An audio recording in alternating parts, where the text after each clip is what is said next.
আসসালামু আলাইকুম গাইস। তো আমরা যাচ্ছি একটু বাইরে আড্ডা দিতে। অনেক কষ্টের পর হামিদ ভাই আমাদের সামনে যায়ক আসলো। তো ফাইনালি আমরা বেরিয়ে পড়েছি।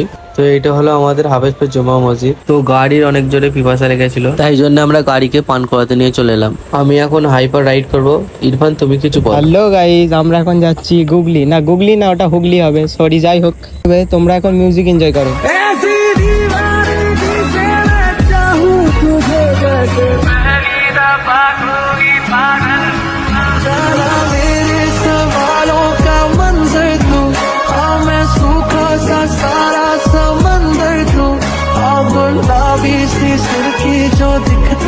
তো অনেকদিন পর আমরা সেই পুরনো চায়ের আড্ডায় চলে এলাম। এটা কি দেখি, ইরফান আমাদের সবাই জন্য চা আনছে। আমি তার আনাস তো খুবই খুশি দেখে।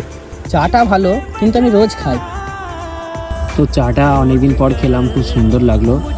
চায়ে চুমুকটা দেওয়ার পর ফিলিংসটাই আলাদা।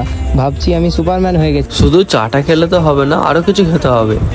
শেষ পর্যন্ত পেমেন্টটা হামিদকে দিয়েই করালাম, কিন্তু হামিদ ফোনপেটা খুলতেই দেখলো মানে এ মোরগ ঘুরছে না, মোরগ না ওটা যাই হোক লুডোর ভিতরে ঢুকে গেছি আমরা। ফোনপেতে লুডো ঢুকে গেছে।